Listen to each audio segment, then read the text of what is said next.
1000 చేస్తున్నాం కదా!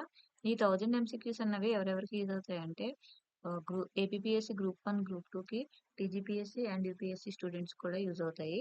అండ్ ఇది కొత్తగా ఇప్పుడే ప్రిపరేషన్ స్టార్ట్ చేసిన వాళ్ళకి కూడా యూజ్ అవుతాయన్నమాట. ఎందుకంటే మనము ఓన్లీ క్వెషన్ చదువుకుంటూ వెళ్ళిపోవడం లేదు. దాని రిలేటెడ్ కాన్సెప్ట్ ఇంకా దాని రిలేటెడ్ హిస్టరీ కూడా చూస్తున్నాం కాబట్టి ఇవి కొత్త వాళ్ళకి కూడా ఈజీగానే అర్థమవుతాయి. అండ్ ఆల్రెడీ ప్రిపరేషన్‌లో ఉన్న వాళ్ళకి క్విక్ రివిజన్‌లా ఉంటాయి. సో, ఫస్ట్ క్వెషన్ చూద్దాం. With reference to British constitutional developments in India, consider the following statements.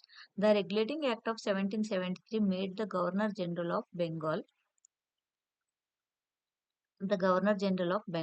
and the subordinated Bombay and Madras presidencies to him. ఈ రెగ్యులేటింగ్ యాక్ట్ 1773 రాకముందు వరకు బాంబే, మద్రాస్ ఇంకా బెంగాల్‌కి ఉన్న గవర్నర్స్ వాళ్ళ పవర్స్ వాళ్ళకి ఉండేవన్నమాట. ఈ యాక్ట్ తర్వాత వీళ్ళిద్దరిని బెంగాల్ గవర్నర్ కింద సబార్డినేట్ చేశారు.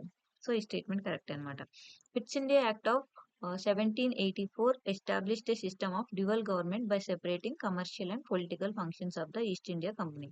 ఈ స్టేట్మెంట్ కూడా కరెక్టే. మనం పిట్స్ ఇండియా యాక్ట్ గురించి నెక్స్ట్ వీడియోస్‌లో ఇంకా డీటెయిల్‌గా చూద్దాము. ఈ వీడియోలో మనం 17 రెగ్యులేటింగ్ యాక్ట్ ఆఫ్ 1773 గురించి కొన్ని ఎక్స్‌ట్రా ఫ్యాక్ట్స్ కూడా చూద్దాం. ఈ రెగ్యులేటింగ్ యాక్ట్ ఆఫ్ 1773లోని సుప్రీం కోర్ట్‌ని ఎస్టాబ్లిష్ చేశారన్నమాట కోల్కతాలో. ఇంకా అది కోర్ట్ ఆఫ్ డైరెక్టర్స్‌ని కూడా అపాయింట్ చేస్తారు. ఈస్ట్ ఇండియా కంపెనీ యొక్క డీటెయిల్స్ అన్ని రిపోర్ట్ చేయడానికి బ్రిటిష్ గవర్నమెంట్‌కి. ఇంకా గవర్నర్ ఆఫ్ బెంగాల్‌ని గవర్నర్ జనరల్ ఆఫ్ బెంగాల్ కింద మార్చారు. ఓకే. ఈ క్వెషన్ మీకు అర్థమైందని అనుకుంటున్నా. నెక్స్ట్ క్వెషన్ చూద్దాం. ఇంకా మనకి ఫస్ట్ గవర్నర్ జనరల్ ఎవరంటే వారెన్ హేస్టింగ్స్ అన్నమాట. ఇది ఇంపార్టెంట్. చాలా సార్లు ఎగ్జామ్‌లో వచ్చిన క్వెషన్ ఇది. నెక్స్ట్ క్వెషన్ చూద్దాం. With reference to monetization of deficit, consider the following statements. ఎకానమీలో మనకి ఈ టర్మ్స్ తెలిస్తే గనక కాన్సెప్ట్ అనేది ఈజీగా అర్థమైపోతుంది. మానిటైజేషన్ ఆఫ్ డెఫిసిట్ అంటే గవర్నమెంట్ ఆర్బీఐ దగ్గర నుంచి కరెన్సీ ప్రింట్ చేసి అమౌంట్ ఇమ్మని అడుగుతదన్నమాట. సో, దానికి బదులుగా బాండ్స్ ఇష్యూ చేస్తది. దీన్నే మానిటైజేషన్ ఆఫ్ డెఫిసిట్ అంటారు. సో, ఇది ఎట్లా ఉంది చూడండి sentence. It involves the government borrowings directly from the Reserve Bank of India by issuing bonds against which new currency is printed. దీన్నే మానిటైజేషన్ ఆఫ్ డెఫిసిట్ అంటారన్నమాట. The process leads to an increase in both assets and liabilities of the RBI. ఈ process వల్ల ఆర్బీఐకి liabilities ఇంకా assets 2 increase అవుతాయన్నమాట. Assets ఎలా increase అవుతాయంటే government bonds ఇస్తుంది కాబట్టి తర్వాత అది ఇంట్రెస్ట్‌తో సహా పే చేస్తుంది.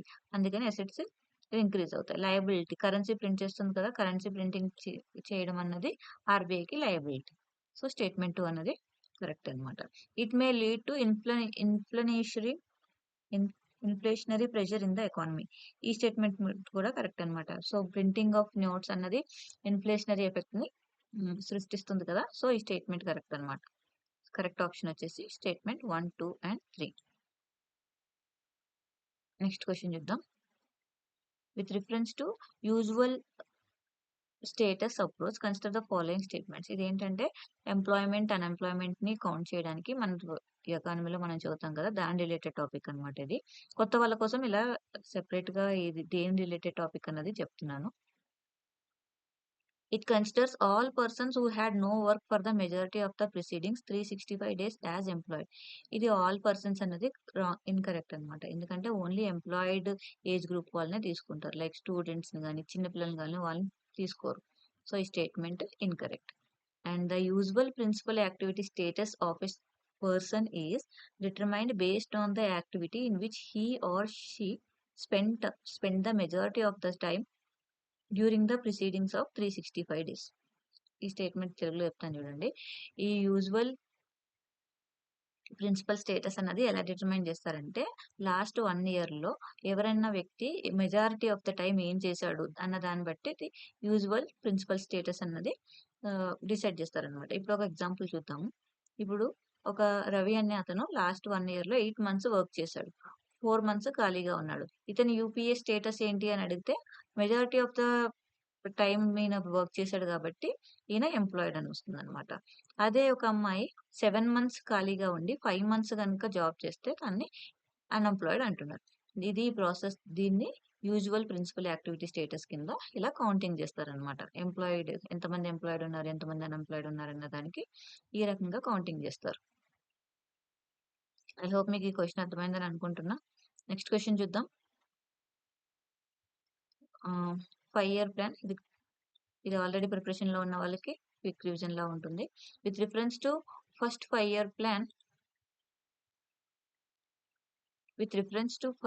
Year plan in India, consider the following statements. It is based on the Domer-Mahalanobis model and emphasized the self-reliant closed economy. ఈ స్టేట్మెంట్ కరెక్ట్ అనమాట.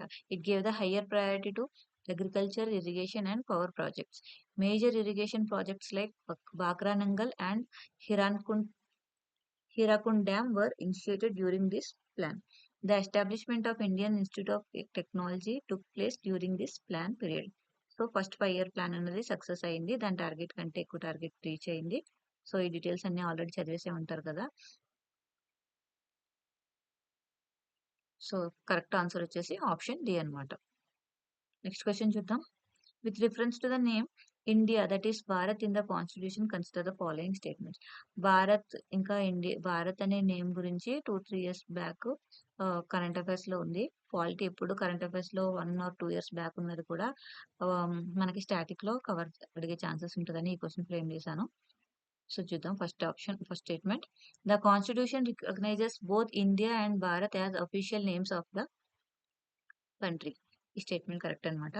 The term Bharat is derived from the ancient Indian historical and cultural tradition.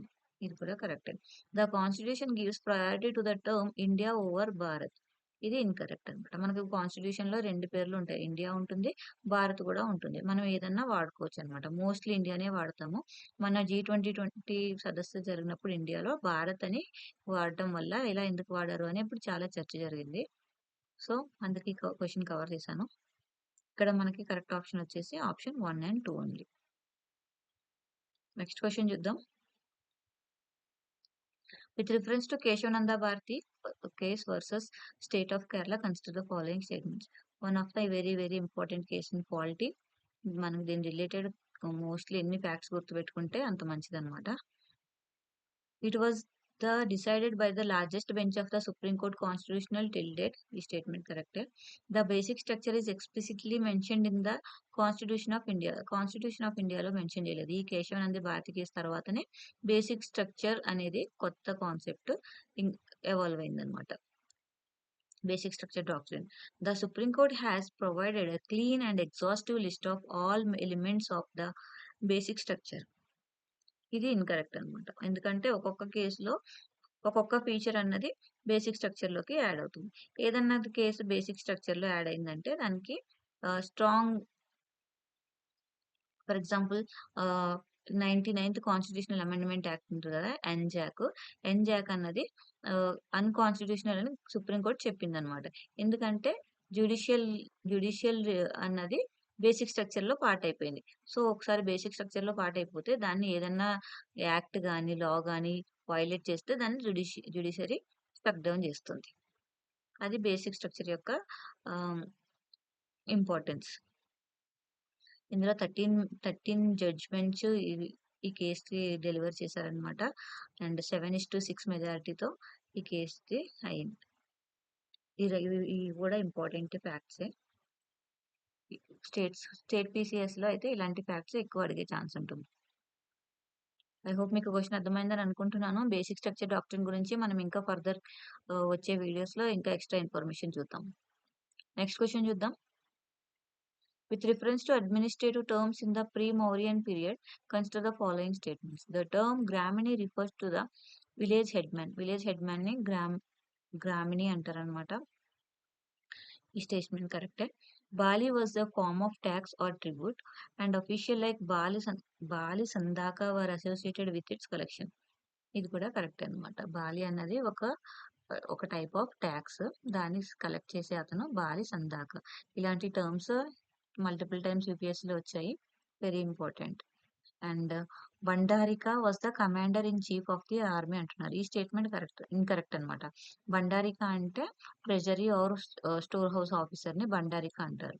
ఆహ్, chief of the ఆర్మీని కాదు. So, correct answer 1 and 2 only. Next question. With reference to troposphere, consider the following statements. The troposphere is thicker at the equator than at the poles due to strong conventional heights. ఇక్కడ thicker అంటే height కింద లెక్క వస్తుందన్నమాట.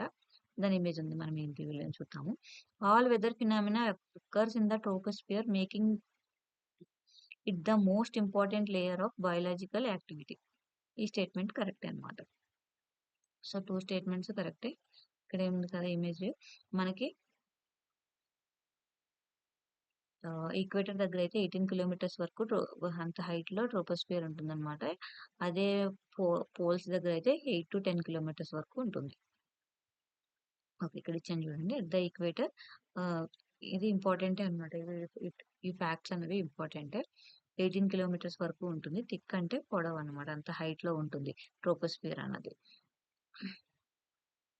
Poles దగ్గర వచ్చేసి approximately 8-10 ఉంటుంది. Next question.